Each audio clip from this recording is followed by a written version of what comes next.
Today I will be highlighting some key aspects of the 2001 Argentine economic crisis and why it is important to learn from these mistakes. So what happened? The Argentine economic crisis of 2001 was the result of many factors. Argentina's economy has been noticeably weak since the mid-1990s.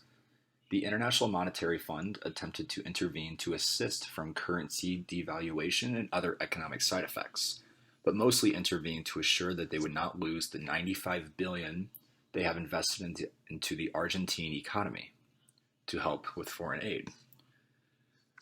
This was the main why when researching the economic collapse. Defaulting on the International Monetary Fund is just about the worst thing you can do to show your own country and the rest of the world that you are inclined to future growth and prosperity. Also, lots of Argentina's government's and citizens' money was tied up in US government bonds, and then began inflation. Inflation rose by almost 5,000 points in December of 2001, which caused massive repercussions. The most devastating of these was bank runs.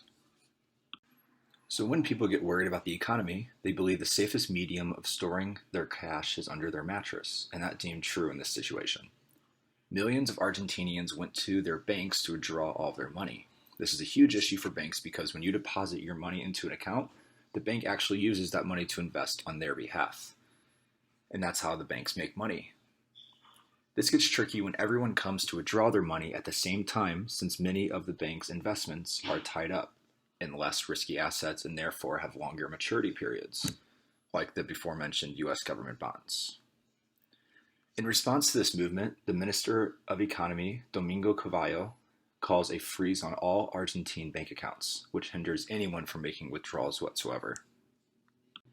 Another side effect of the rising inflation and peso devaluation is the collapse of the convertibility plan, which was explicitly put in place to make sure the US dollar and Argentine peso remain at a 1-to-1 ratio of worth.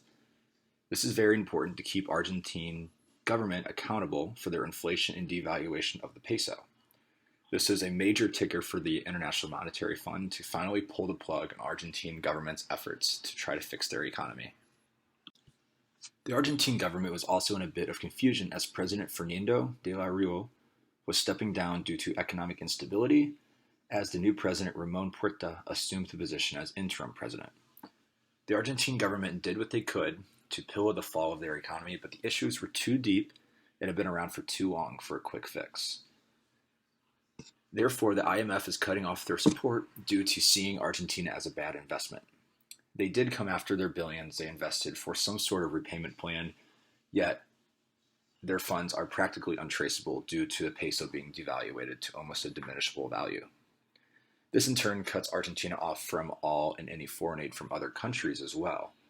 Argentina is now on the world stage and no other country will want to partake in transfer of aid with Argentina's economy.